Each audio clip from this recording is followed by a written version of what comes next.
Frédéric Mazzella, qu'est-ce qui est pour vous le plus important pour réussir dans une entreprise comme la vôtre, les hommes ou le savoir-faire technologique?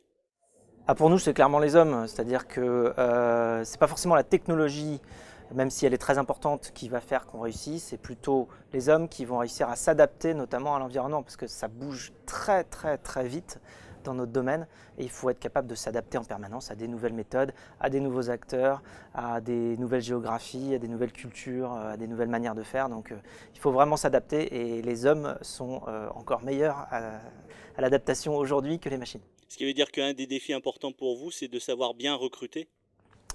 C'est un défi très très fort, le recrutement évidemment, puisqu'on est en croissance. Il y a un petit peu plus de 2 ans, on était 60, aujourd'hui on est 300. Donc on est en très très forte croissance, y compris sur des géographies très différentes, puisque on est aujourd'hui dans 19 pays. Donc il faut accompagner cette croissance, y compris à l'international. Le recrutement est capital pour pouvoir s'étendre. Il faut recruter les meilleurs le plus rapidement possible.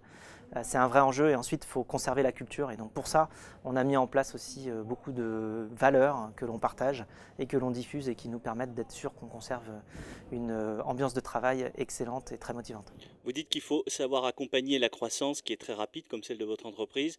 Est-ce que ça veut dire qu'il faut maîtriser cette croissance et si oui, comment? Il faut viser toujours le recrutement des meilleures personnes pour les postes décrits et ouverts. Donc déjà, de toute manière, quand on grandit, je pense qu'il faut commencer par décrire le poste, le contour du poste de la personne qu'on aimerait recruter. Il ne faut pas recruter évidemment juste en disant on a besoin de quelqu'un, oui, mais quelqu'un pourquoi? Et donc une fois qu'on a fait la description de poste, eh bien on peut à ce moment-là voir quels sont les candidats qui sont intéressés par ce poste et qui sont les meilleurs pour ce poste-là, et à ce moment-là on fait un bon recrutement. Ça peut prendre du temps, il ne faut pas avoir peur de perdre du temps entre guillemets sur un recrutement. On peut devoir rencontrer 25 candidats avant de trouver le bon.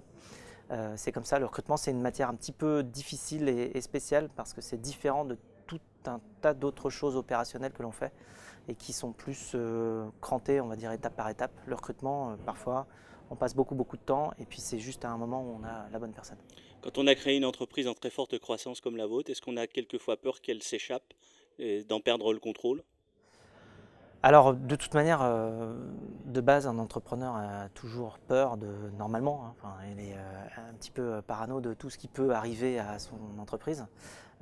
Donc le fait que l'entreprise puisse dévier peut-être de son objectif initial, c'est aussi une préoccupation. Et donc oui, c'est une préoccupation de tous les jours de s'assurer que les valeurs sont transmises, que le service, l'exigence de qualité de service est transmise, que les nouvelles personnes qui rejoignent l'aventure, eh bien, aient cette culture-là et veuillent la pousser plus loin.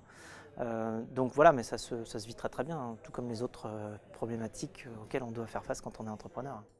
Est-ce qu'il faut immédiatement à la création de l'entreprise penser mondial ou d'abord se concentrer sur son marché local?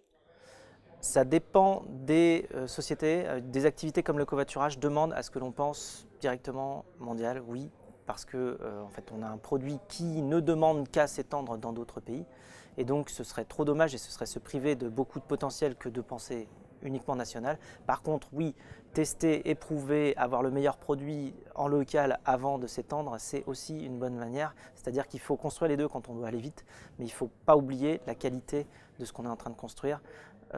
Et l'expansion ne peut être possible et soutenable qu'avec un produit de qualité. Quel est votre dernier motif de satisfaction au cours des 12 derniers mois? Bon, évidemment, à chaque fois qu'on a une nouvelle équipe dans un nouveau pays, c'est une grande satisfaction de voir le service s'étendre.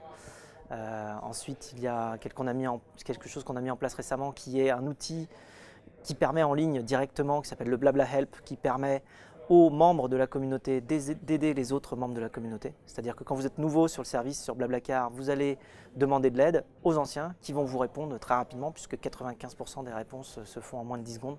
Et donc ça, c'est vraiment un outil fabuleux d'entraide de la communauté. Donc voilà, il y a plusieurs choses. Donc, et aussi donc, par rapport aux ouvertures de pays, puisqu'on s'est lancé récemment en Inde, notamment dans tous les pays de l'Est, enfin dans beaucoup de pays de l'Est aussi.